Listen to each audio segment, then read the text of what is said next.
Microsoft Excel's got all these different text-based functions. We've been talking about functions that will extract data, left, right, and mid, able to pull data out, using the length function to return the number of characters to make something a little more dynamic, using search to find something within an existing value.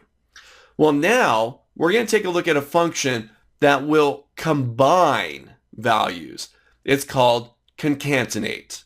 You're going to concatenate or combine two or more up to 255 text values together.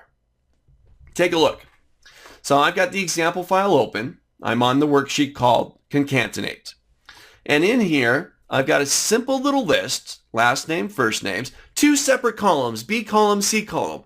And for the most part, when you have last name and first name, a properly designed list says to put them in separate columns. Because this way you can work with the data independently. Sort it, filter it, do whatever you like with it. But occasionally, you're going to want to combine these two values together into one cell.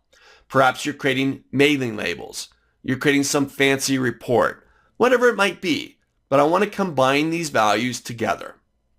Well, to do this, you've actually got multiple ways to do it. We're going to take a look at a very common feature here called the concatenate function.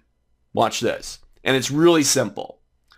I'm going to click right below Howard Smith, the example there. This is cell E4.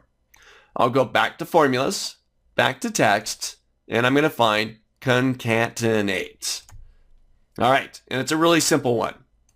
Wants to know two things, at least defaults, but you can have up to 255 things. Essentially, it just wants to know the text that you want to combine. So for me, I want to combine Joe and Gonzalez.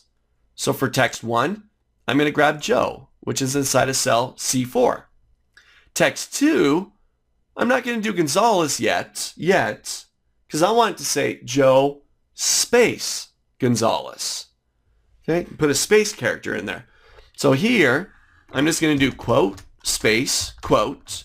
I want to combine Joe with the space. And then text 3, I want to combine this with Gonzalez. And that's it. I'm just telling it the various pieces that I want to combine together. Joe with a space with Gonzalez. And that's it. I'll hit OK. And there we have it. Combining two or up to 255 values together into one cell. Try this out. And when you're all done, you get a feel for it, just drag it. Get the rest of those names. Gail Scott, Cheryl Kane, Kendrick Hapshops. Try it out. Get all those names combined.